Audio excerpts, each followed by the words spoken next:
Questa azienda è nata nel 1988,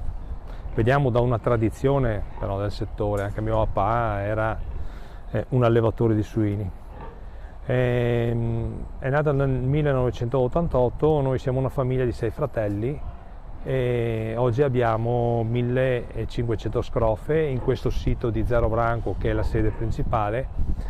e poi nel 2003 abbiamo acquistato un'altra azienda in Friuli, a San Vito al Tagliamento, dove lì abbiamo oggi altri 1200 scrofe. Stanno entrando in azienda anche le nuove generazioni, i miei figli e i miei nipoti, quindi la prospettiva è quella di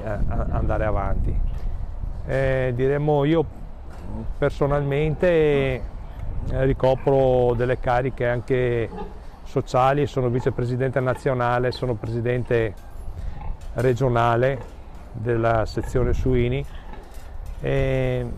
da sempre ho avuto questa attenzione verso anche le problematiche del settore, insomma, ecco. Il settore effettivamente che negli anni scorsi, parliamo 2007, 2008, 2010, ha attraversato dei momenti difficili dove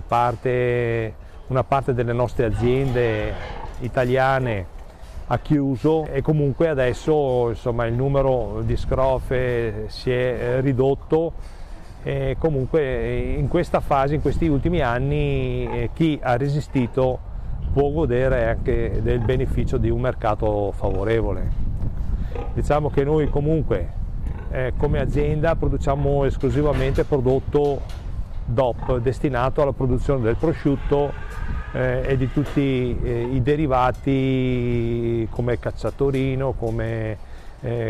salame cremona e via dicendo, insomma, ecco, tutti i derivati che sono legati a questa certificazione DOP. Parte del PSR ci ha finanziato l'acquisto di un carro botte, non che fossimo sprovvisti, ma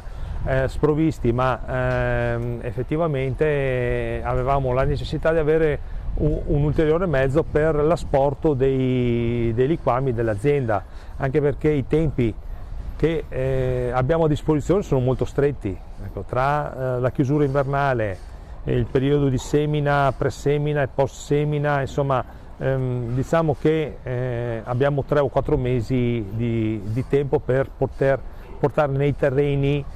questo prodotto refluo della nostra azienda. Una parte più consistente ci ha permesso di investire e creare un impianto nuovo, aggiornato per la produzione di mangime finito destinato all'alimentazione delle scrofe.